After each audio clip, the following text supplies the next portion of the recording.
Howdy friends, welcome back to my channel. Welcome to 2024. Here we are. Got here on a wing and a prayer, am I right? Let's talk about what is upcoming in 2024. Just off the top of my head, I feel like this year is going to be kind of like a quiet grind year. And by that, I mean, it's just going to be a year where I feel like I'm working really hard, but there's nothing really to show for it. You know what I mean? Which in some ways are some of the best years because you get just like little quiet moments of relaxation, can get in a really good flow state and just do what I love, make books, right? In this video, I thought I would go ahead and go over with you all what to expect like from this channel, what to expect from me, what to expect from like publishing stuff, chat about some of my goals for the upcoming year, both writing, reading, and life related. And then also I'm sneaking it in because my channel, my rules, I'm going to talk about my most anticipated book releases of 2024. I'm not a booktube channel, but by golly, I want to be. So let's go ahead and dive right in with my tentative writing schedule. Now, of course, any of this is really subject to change. And I would be very shocked if it didn't change, actually. I told my agent that I wanted to be considered for IP work or work for hire this year for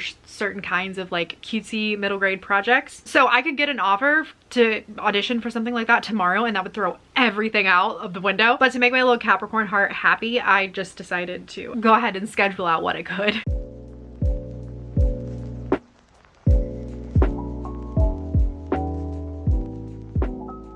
So first things first, January, we are getting back into Bitter Bones. Now, if you remember, I finished my first draft of Bitter Bones in October of last year, and I need to get that little boy ready so that he can be critiqued by others and so I can get some opinions, because right now he's just mine. No one knows anything about him.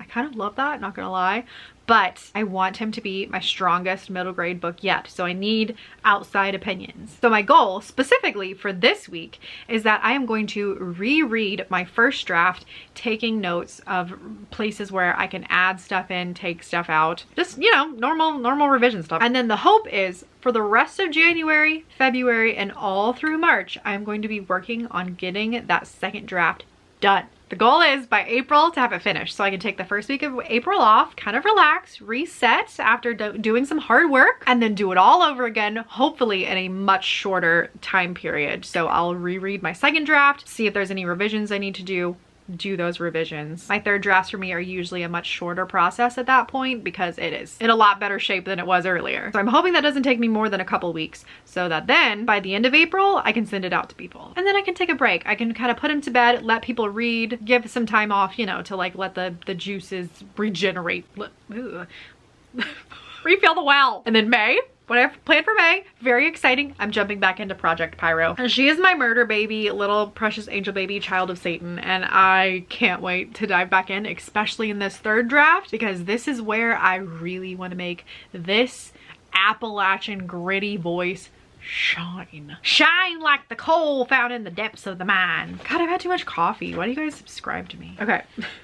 Enough of that. And then from May until the end of August, I want to work on Project Pyro, also weaving in some Bitter Bones because I will have feedback, I'm sure, at that point. So I'll have to be working on 2 projects at once, which we'll figure that out when the time comes. And then by September, my hope is that draft 3 is done and I will be able to work on the query, synopsis, pitch letter, whatever, so that we could like maybe, just maybe, go on submission in October with it. But I'll get to one of my goals later, but one of them is that I really want to get Project Pyro on submission this year so we can sell her, so you guys can read her, so your girl can make some money. And once all that's done, I'm gonna start, are you guys ready for this?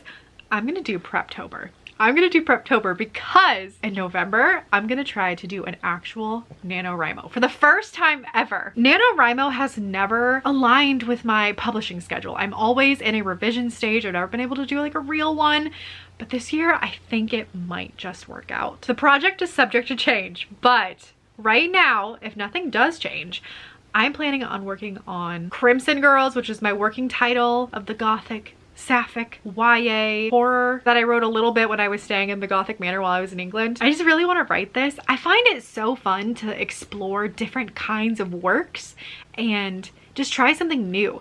And this one for me is gonna be like heavier on the romance, heavy on the obsession, heavy on the vibes. I really want to write a book that focuses on those things, kind of with the plot taking a bit of a back seat, which is very different from my middle grade, but I want to challenge myself to see if I can pull off a good book that's character and vibe forward. I just want to try it. I want to try it. I want to see what happens. I also underwrite my first drafts, so I don't even think it would be too difficult to get a completed first draft done in November. I might not even get a full 50K now that I'm thinking about it, but that's okay. I feel like if I finish the novel, that counts as a win for Nano. And then for December of next year, it's so far away. I'm like, this is not gonna work out. But I want to take all of December off. I want to try. I took the last 2 weeks of December off and it was just not enough. I felt like the time that I needed to relax, I was using that time to prep for the next year, and that's not what I want to do next year. So I'm going to try to take the entire month of December off, at least with writing, be done with publishing stuff in December. YouTube-y stuff I'd like to do within the first weeks of December. I think it would be really fun to do like Vlogmas or Bookmas or whatever people are doing with all of their Christmassy content, because I had a lot of Christmas videos planned that I didn't have time to get to. Now let's chat travel related to writing.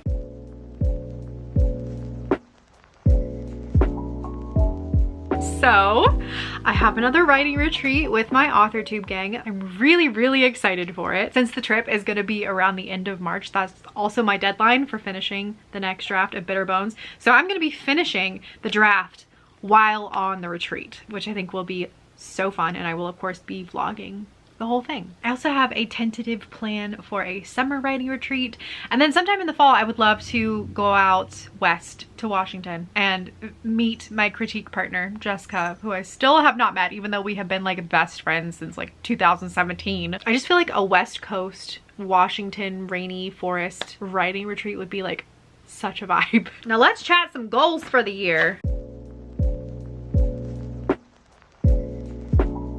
I actually have way more writing goals than I normally do. I usually have like 2 writing goals, but this year we have 5. 3 being firm and 2 being funsy. I'm just gonna go over them quickly because I have already mentioned these before. The first one is to get Project Pyro submission ready. We already talked about this even in the video, so it's happening. Number 2 as well is to get Bitter Bones ready for feedback. Number 3 is a funsy one though.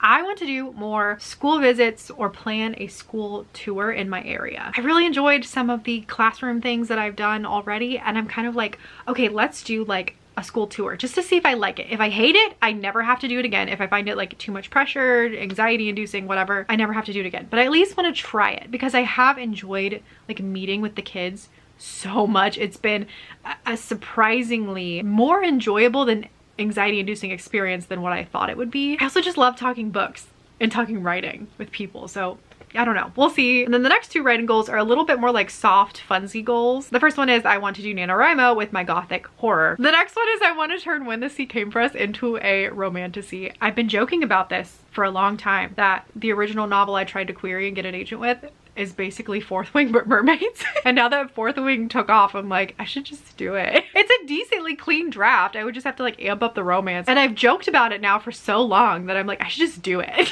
Am I for real? I don't know. I did write it down on paper though. 2 really quick life goals. One is that I just want to get buff. I want to be a buff mama this year. I want some visible arm growth with my biceps. I feel like 2023 was the year that I really got into weightlifting. And then also the last part of the year, I got into boxing. And I have just enjoyed so much, feeling so much stronger. It also really helps with my neck and like my migraines and all that stuff, because like you have more support around your neck and your head, and it's a good feeling. It's a good feeling. And then my other life goal is that I want to make an album like Drop My Fire album, a picture album on like Shutterfly or something of my trip to England that I took last spring. I want a really nice, expensive looking book, you know, to flip through all the memories when I get sad. All right, next we're gonna move into all of the reading stuff. So if that is not what you're here for, if you're not interested in it, thank you so much for watching. But I would love for you to continue to stay because I love talking about books. So my reading goals for this year, I'm branching out, you guys. I want to read 5 graphic novels. I read my first graphic novel last year,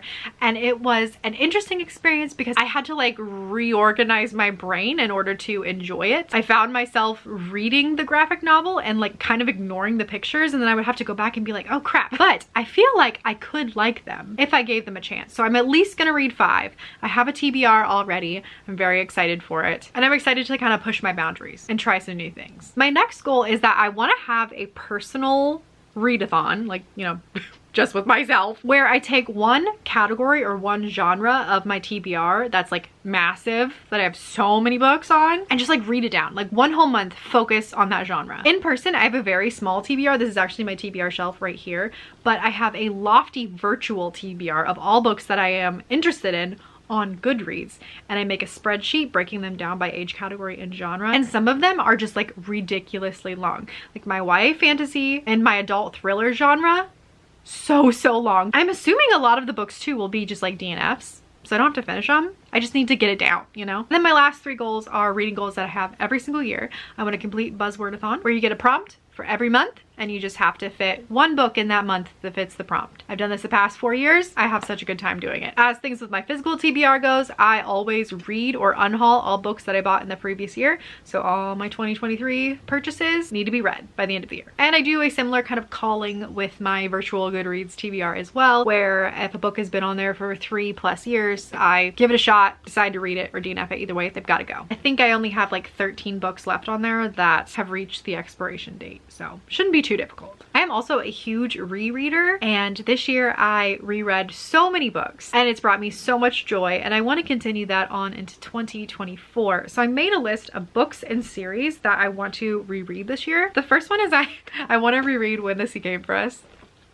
I'm gonna have to if I'm gonna turn it into a romantasy, but like just for funsies, if I decide not to do that, I just want to reread it. I want to see. It's been so long. It's been probably since like 2018 since I've read it. I just want to see. I want to see what I was forcing agents to read early on in my like professional writing endeavors. I also want to reread the Junie B. Jones series. I have the whole thing like right here. They're turned backwards for aesthetic reasons for Christmas, okay? But the Junie B. Jones series were my first favorite books when I was a kid. So I would like to reread that entire series. There's like 25 books, but they're like 50 pages each. The 4th book in the Morgan Crow Nevermore series is coming out, so I need to reread the first 3 books so that I can read that 4th one and be in the world and know what's going on. And then I have some books that were 5-star reads that I had in the previous years, and I remember loving these, but I don't remember much about them. I love them so much that I bought physical copies of them, so that means that I love them enough that I know I would reread them in the future. But since I don't remember them, I'm like, oh, it's time for a reread. And those books are a YA sci-fi. This is called The Loneliest Girl in the Universe.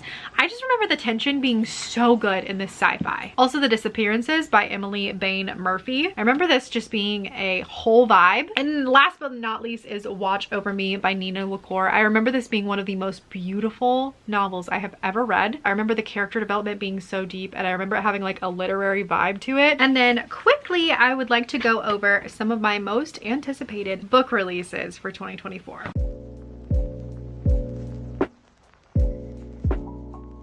Would it be a Lindsay book video if I wasn't hyping Lizelle Sambury? It is a murder mystery horror about this family who have some secrets, and the youngest sibling gets accused of murder, and the older sister is trying to prove that her brother is innocent while murders are running rampant through her school. Honestly, the cover, like that's it. That's all I needed to see was the cover. Next, we have A Funny Story by Emily Henry. I almost always give Emily Henry books 5 stars or really close to 5 stars. They're just, she has my perfect authorial voice. I think that she does voice so well. I really wish that she would start going back into like fabulism. Like she always did like romance with like a little bit of like something magical. If you haven't read A Million Junes by her, which is like her YA book, that one's really good. But Funny Story, her new romance book about 2 couples, their significant others leave them for each other, so they're going to like fake date, I think, to make them jealous or something, or maybe just like commiserate and then end up falling in love.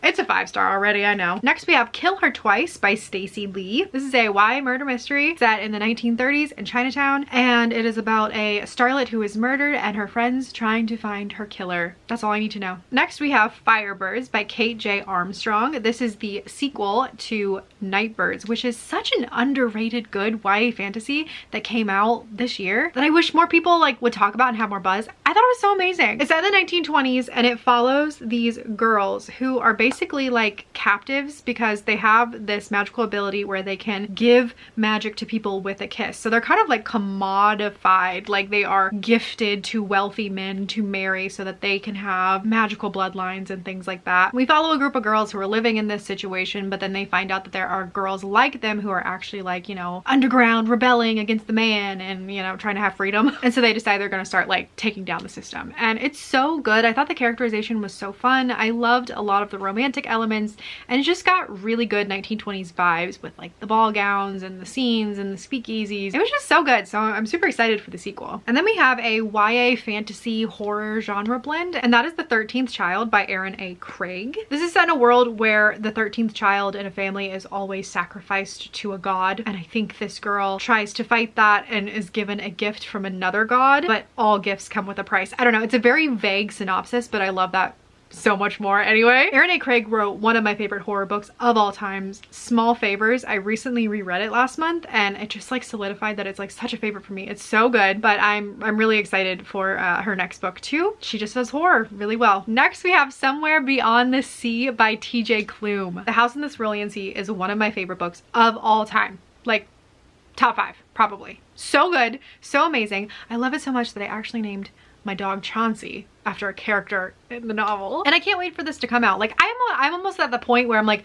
I don't even care if this is good, I don't even care if this has plot. I'm just here to like vibe with these characters for just a little bit more time. Like this could be fan fiction, this could be complete fan service, and maybe it is, I don't know. I don't care. I'm here for it. I will read a 500-page book of them twiddling their thumbs in the library, you know what I mean? The House in the Cerulean Sea follows a group of magical orphans living at a home, and a man comes there to check on them, make sure that they are being treated kindly, and in the end learns the true meaning of love and friendship. It is the epitome of cozy fantasy. Of course, we have Silverborn, The Mysteries of Morgan Crow, which is the 4th book in the Nevermore series. I hope this one actually comes out this year. It was supposed to come out last year, but for reasons it got pushed back. So I'm an extra year's worth excited to continue on with the series. It's a very whimsical story about a little girl who's whisked off to this magical land and gets inside of a secret magical society. Just about all of the goofy antics her and her friends get up to. Next we have The Witching Wind by Natalie Lloyd.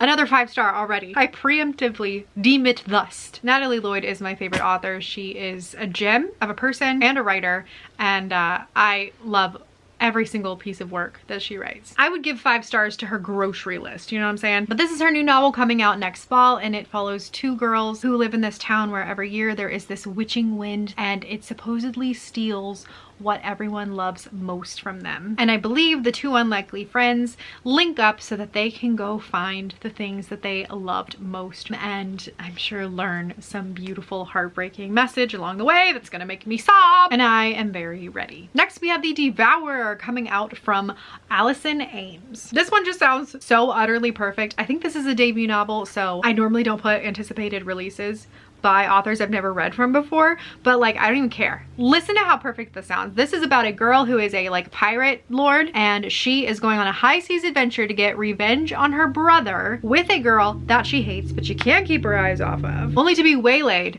by an eldritch creature who is hell-bent on getting revenge of their own, and the sea captain main character is standing in her way. I have chills just talking about this. I'm so ready. And last but certainly not least, we have Under the Same Stars by Libba Bray. Libba Bray is an OG fave for me. She wrote A Great and Terrible Beauty series, which was my everything when I was like 13 years old. And she's back at it again. Okay, hello. She's back at it again with another historical fantasy. This one following 3 timelines in which if you write to the bridegroom's tree, a wish will be granted. We follow a girl in the 1940s, 1980s, and in current day COVID lockdown, which I think is very interesting that we're doing like COVID fantasy. I'm just very intrigued by that notion, and if anyone is gonna do it and make it work, it's gonna be Libba Bray. And those are my most anticipated releases for 2024. So what do you guys think? What do you have planned for 2024? What are some of your goals? What are some books that you can't wait to read? Let me know down in the comments and we can chat. So here's to a great 2024 and very needy dogs. My goodness, why are you being so needy? Oh, I hope your 2024 is full of amazing puppy cuddles, and good books. Thank you guys so much for watching. Don't forget to like and subscribe if you haven't already. It would mean the world to me. And I will see you in the next one. Bye!